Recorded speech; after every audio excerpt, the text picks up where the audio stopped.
नमस्कार दोस्तों, आज हम जानने वाले हैं ओस क्या होता है, कैसे होता है और उसका कुछ प्रयोग करके ही बताने वाले हैं। अक्सर लोग सोचते हैं कि जब रात समय बारिश होती है और बारिश के बूंदे के रूप में छोटे-छोटे जो बूंद होती है वो घास पर पड़ जाते हैं और पेड़-पौधा पर, वही ओस होते हैं जो कि सूर्य की लाली पड़ने पर, किरण पड़ने पर एकदम मोतियों जैसे चमचमा उठती है। बहुत सुंदर सा नज़ारा देखने में लगता है, लेकिन वह बारिश के बूंद से नहीं बनती है। वास्तव में इसका बात ही कुछ अलग है।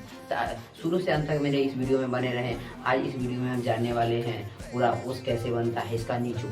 तो शुरू से अंत तक बने रहें।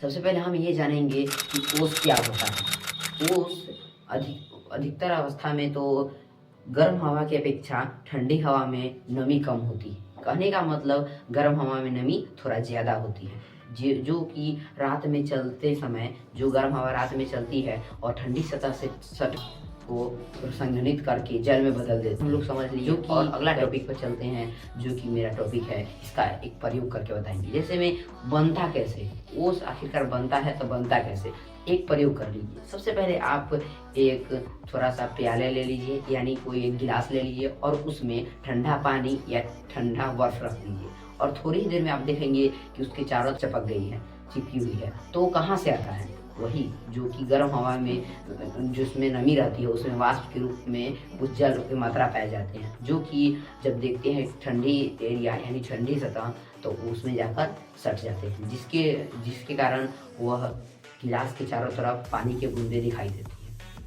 अब हम लोग ये जानेंगे कि ओस किस समय ज़्यादा बनती है और किस समय कम बनती है। जब आसमान में कोई बादल छाया नहीं रहता है, एकदम फ्रेश रहता है, तो उस समय ओस ज़्यादा क्यों बनती है? क्योंकि उस समय धरती से ज़्यादा वाष्प के रूप में वाष्पीकरण होता है और ऊपर जाकर संघनित होता है और रात में पेड़ पौधे ठंडे हो जाते हैं, जिसके कारण ओस ज़्यादा बनते हैं। और अब ये जानेंगे कि ओस कम क्यों बनते हैं और कब बनते हैं।